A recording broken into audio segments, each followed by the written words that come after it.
गुरुर्देवो महेश्वर गुरुर्साक्षात् परब्रह्म तस्मै श्री गुरवे नमः।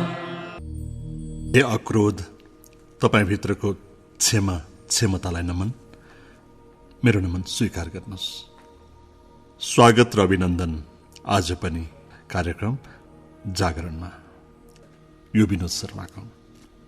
आज मित्र, क्रोधमाथि चर्चा गर्ने अनुमति चाहन्छु। प्रिय साथी, प्रेम हाम्रो जीवनको सुखदायी मित्र हो। क्रोध सबभन्दा ठूलो शत्रु। क्रोधले हाम्रो मनको शान्तिलाई विच्छेद पार्दछ, हाम्रो सफलतामा तगारो बनेर तिर्सिन्छ क्रोध, हाम्रो करियरलाई समाप्त पार्दछ क्रोधले, हाम्रो स्वास्थ्यमाथि पनि विपरीत प्रभाव पर्दछ क्रोधको। क्रोधको कारण बुद्धिको दैलो बन्द हुने गर्दछ, विवेकलाई खिया लाग्ने गर्दछ, वाक शक्तिलाई ग्रहण लाग्ने गर्दछ। क्रोधपछि सिर्फ पश्चातापको आगो बाँकी रहन्छ।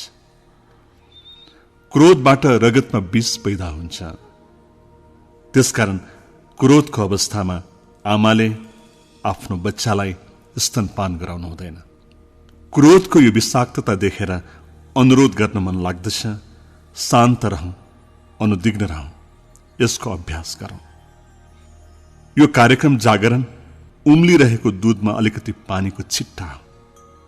जीवनमा मृत्यु एक पटक मात्र आउँछ मित्र, तर क्रोधी मानिस पटक पटक अनेक पटक मर्दछन् एउटै जिन्दगीमा।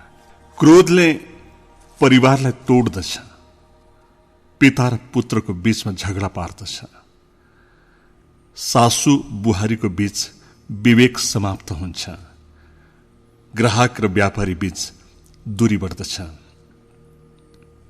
जसले जीवनमा क्रोध नगर्ने संकल्प लिन्छ ऊ जिउँदै स्वर्गमा रहन्छ। मलाई थाहा छैन मित्र स्वर्ग र नर्कको यथार्थता के हो, तर मलाई लाग्छ यही धरतीमा स्वर्ग र नर्क देख्छु म त। वर्तमान जीवनलाई नै स्वर्गमा परिणत गर्नुपर्ने कुरामा आस्था राख्छु म त। यदि जिन्दगीभर क्रोध गरिरहन्छौं भने नर्कमा हुन्छौं हामी। नर्कको तापले पोल्दछ हामीलाई। यदि सबैसँग प्रेम गर्दै प्रेमको पथमा यात्रा गर्यौं भने, सबैप्रति मंगल मैत्री भाव राख्न सक्यौं भने वर्तमान जीवन नै स्वर्ग बन्दछ हाम्रो। एउटा कुरा भनौं, क्रोधको पनि परिवार हुन्छ। सपरिवार धावा बोल्दछ व्यक्तिमाथि क्रोधले। क्रोधको आमाको नाम हो उपेक्षा देवी। घमण्ड राम क्रोधको पिता हो। जब उपेक्षा र घमण्ड आपसमा मिल्दछन् अनि क्रोधको जन्म हुन्छ। क्रोधको श्रीमती हिंसा, नफरत क्रोधको मित्र साथी, निन्दा र चुगली दुई छोरीहरू असाध्य माया गर्छ क्रोधले। बैर र विरोध दुई छोराहरू टाउकोमा टेकाएको छ क्रोधले। स्वार्थ क्रोधको ज्वाइँ, यति ठूलो परिवार छ क्रोधको। त्यसकारण क्रोध आउँदा एक्लै आउँदैन, खानदान नै बोकेर आउँछ। सावधान है मित्र, क्रोधी मानिस शारीरिक र मानसिक रूपबाट अस्वस्थ हुन्छ, उसको भविष्य अँध्यारो हुन्छ। त्यसकारण हरेक दिन पञ्चमहाव्रत पञ्चमहाकर्तव्यको पालना गरौं। एम नियमलाई दृढतापूर्वक धारण गरौं। जो क्रोधको गुलाम बन्दछ उसको महिनौंको तप र लाखौंको दान सब व्यर्थ हुन्छ। त्यसकारण मित्र, आफ्नो जीवनको लक्ष्य अक्रोध र शान्तिलाई बनाऊ।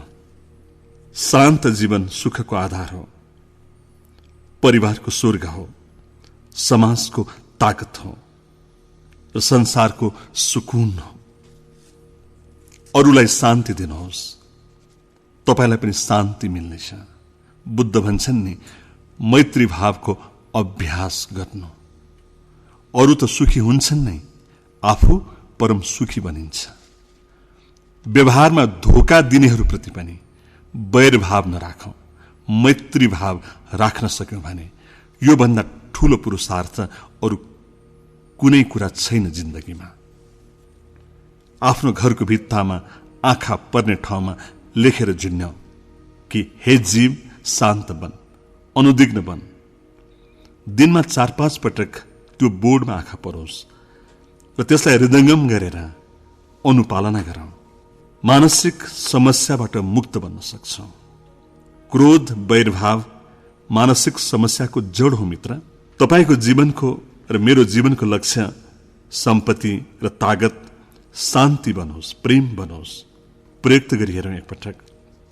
अहिलेसम्म अहंकार गरेर, क्रोध गरेर के पायौं? अब अक्रोध, मैत्रीभाव र प्रेमलाई साधना बनाई हेरौं न एकपटक। प्रेम मूर्ति बनाउन। कति मजा छ जिन्दगीमा। तपाई भन्नुहोला, प्रेम गरेकोले धोका दियो नि त, के गर्नु? कसरी शान्त रहौं म भन्छु, उसको कर्म उही जानुहोस्। तपाईको कर्म तपाई जान्नुहोस्। जसले जे गर्छ उसले त्यही भोग्नु पर्छ। कमसे कम तपाई हामी त आफ्नो कर्मलाई सम्हालौं, आफ्नो कर्मलाई सच्याऊ। क्रोधले मनको शान्तिलाई खण्डित पार्दछ, तनावलाई जन्म दिन्छ, हाँसोको हत्या गर्दछ अनि सुखलाई खत्तम पार्दिन्छ। घरको मूली क्रोधी छ भने परिवारकै करियर चौपट बन्दछ। धेरै पहिलेको कुरा हो। भरतपुर कारागारमा म योग ध्यान सिकाउन गएको थिएँ। एउटा कैदीलाई सोधे, बाबु तिमी कुन अपराधमा यहाँ थुनिएको?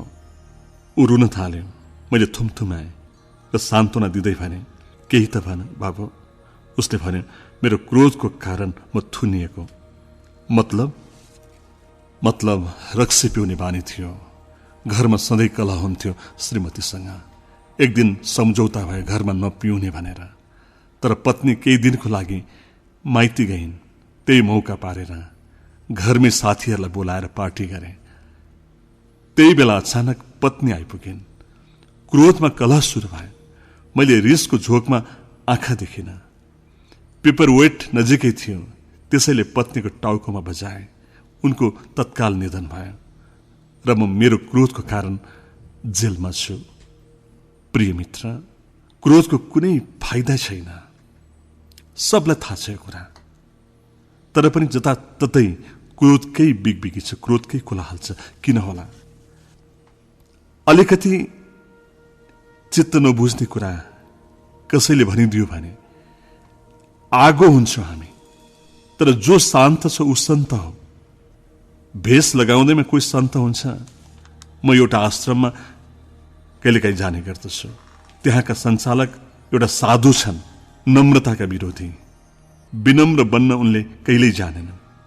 आफ्नो छोराछोरीप्रति, सहसन्तहरूप्रति, आगन्तुकहरूप्रति सधैँ उनको आक्रोशयुक्त व्यवहार रहन्थ्यो। त्यस्ता व्यक्तिलाई साधु भन्न मिल्दैन, सन्त भन्न मिल्दैन। सन्त वा साधु त त्यो हो जो जस्तो सुकै प्रतिकूल अवस्थामा पनि शान्त, अक्रोध र अनुदिग्न अवस्थामा रहने अभ्यास गर्दछ। भेष देख के मत भूलिए, पूछ लीजिए उनसे ज्ञान, मोलक करो तलवार का, पड़े रहने दो म्यान। प्रिय मित्र, प्रेमको पथिक बनाऊ। प्रेममा बाँचौं, प्रेममा हाँसौं। प्रेममा नै जीवनको स्वर्ग र आनन्द देखिन्छ। हे मेरो साथी, लेखल भावी मेट्टलको 2 दिनपछि कथा हो। 2 दिनको जिन्दगी छ। यात्रा एकदम छोटो छ। कसको गन्तव्य कुन बेला आइपुग्छ थाहा छैन। शुभ कर्मको आधारमा हामीलाई इतिहासले स्मरण गर्नेछ। प्रेम, शान्ति, सम्मान र विनम्रताको परिणाम वैकुण्ठ हो। क्रोध, घमण्ड, ईर्ष्या, नफरतको परिणाम नर्क हो। आत्मविश्लेषण गरौं कि हामी वैकुण्ठमा छौं कि नर्कमा छौं। एकपटक एकजना एसपीले आफ्नो प्रहरी जवान सहित दंगाग्रस्त क्षेत्रमा पुगे। त्यहाँका आन्दोलनकारीहरूले क्रोधमा उत्तप्त थिए। त्यसमध्ये कसैले एसपीको मुखमा थुकिदियो। यो देखेर प्रहरी निरीक्षकले रिभल्भर निकाले र थुक्ने व्यक्तितिर तिर्स्याए। एसपीले भने, पर्ख, तिमीसँग रुमाल छ? छ सर। मलाई रुमाल देऊ त। रुमाल लिएर एसपीले मुखमा लागेको थुक पुछे र रुमाललाई फ्याक्दै भने, इन्सपेक्टर साहेब, एउटा कुरा सधैँ याद राख्नुहोस्, जुन कुराको लागि रुमालले काम चल्छ भने त्यो कुराको लागि रिभल्भर तिर्स्याउनु मूर्खता हो। प्रेमित्र, क्रोध आफूभन्दा कमजोर माथि आउँछ, शक्तिशाली माथि आउन सक्दैन, आए पनि दबाउनुपर्छ। क्रोध तल बग्छ, प्रेम सबैतिर बग्छ। भुस्या कुकुरलाई लात हान्छ मान्छेले, सिंहलाई लात हानी हेरोस् त। सेवक बालबच्चा मातहतका कर्मचारीहरूप्रति रिसाउँछ व्यक्ति, हाकिम माथि रिसाओस् त। एउटा व्यक्ति बाटोमा हिँडिरहेको थियो, कतैबाट आएर ढुङ्गाले लाग्यो उसलाई।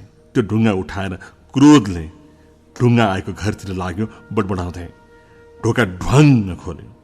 को छ घरमा? कसले हानेको ढुङ्गा? भित्र एउटा पहलवान जिम गर्दै रहेछ। प्रति प्रश्न गर्यो, के हो, के को हल्ला? त्यो व्यक्ति आगन्तुक पहलवानलाई देखेर आत्तियो र भन्यो, के होइन, तपाईँको घरको ढुङ्गा तल झरेछ, फिर्ता गर्न ल्याएको। यस्तो छ चाला क्रोधको। अन्तिम प्रसङ्ग। चीनमा एकजना सन्त थिए, नानु सिची, एकदम बलियो शरीर। एकपटक एकजना धनी मानिस आएर भन्दछन्, महाराज, मलाई स्वर्ग र नर्कको अनुभूति गराइदिनुहोस्, यथार्थता बताइदिनुहोस्, यो मेरो सारा झिटी लिनुहोस् र मलाई स्वर्ग र नर्कको वास्तविकतासँग परिचित गराइदिनुहोस्। सन्तले त्यो धनको पोको खोसे र भाग्न थाले। गाउँको गल्ली गल्ली उनको परिचित थियो।